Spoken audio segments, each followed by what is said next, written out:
अरे हो गया फिर से खेला शुरू हो गया।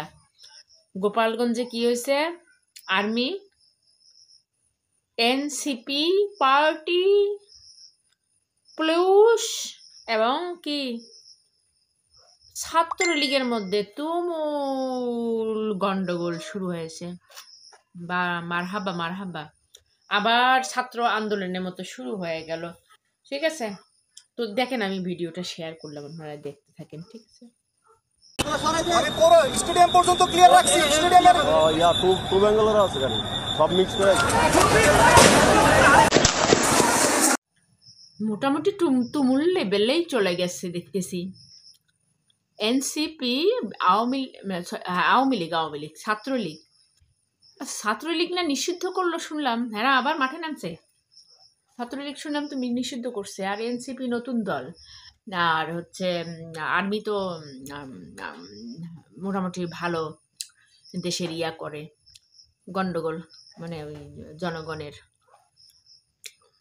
রাজনৈতিক গন্ডগোল দেখাশোনা করে। পুলিশ তো আপাতত কি ওই আন্দোলনের পর থেকে পুলিশ একটু ভূমিকা কম রাখছে। এই রাজনৈতিক দলের ক্ষেত্রে একটু পুলিশ ভূমিকা কম রাখতেছে, তথা ওরা ভূমিকা না রাখুক সেটা বিষয় তাদের বিষয়।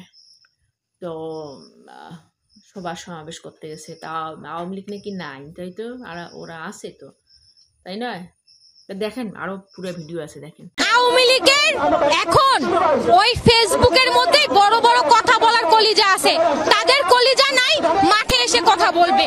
তারা বিদেশে বসে এক একটা স্ট্যাটাস দেয়, এক একটা অর্ডার করে, আর এইখানে যারা কিশোর গ্যাং, যাদের কর্মসংস্থান নাই, যারা বেকার, যারা নেশাগ্রস্ত, হ্যাঁ, তারা শুধুমাত্র কিছু টাকার বিনিময়ে এসে এই ধরনের ঘটনা ঘটায়। এরকম একটা জনসমাবেশে তারা মিনিমাম কোন নিরাপত্তা আমাদেরকে নিশ্চিত করতে পারে নাই। এখানে যদি প্রোগ্রাম চলাকালীন অবস্থায় তারা যদি আমাদেরকে উপর একটা আমাদের হামলা হইতো, এই দায় কারভার। আওয়ামী সংগঠনের সন্ত্রাসীগুলো এখানে এসে হামলা করেছে, তার দেখতে পাচ্ছেন পুলিশরা এর কোনো প্রতিহত করে নাই।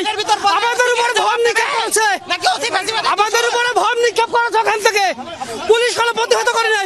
এই গোপালগঞ্জের মুজিববাদীদের মাটিতে দাঁড়িয়ে আমরা ঘোষণা করছি, ওই মুজিববাদের রাস্তায় ভেঙে দাও, করিয়ে দাও। ওই হিংস্র সন্ত্রাসীদের বলতে চাই, আমরা আপনাদের মতো হিংস্র নই, কিন্তু প্রতিশোধ দিতে আমাদেরকে বাধ্য করবেন না।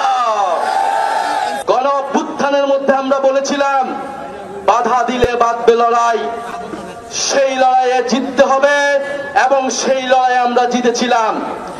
আজকে আবারও বাধা দেওয়া হয়েছে, দ্বিগুণ গতিতে এর জবাব আমরা দিব ইনশাল্লাহ।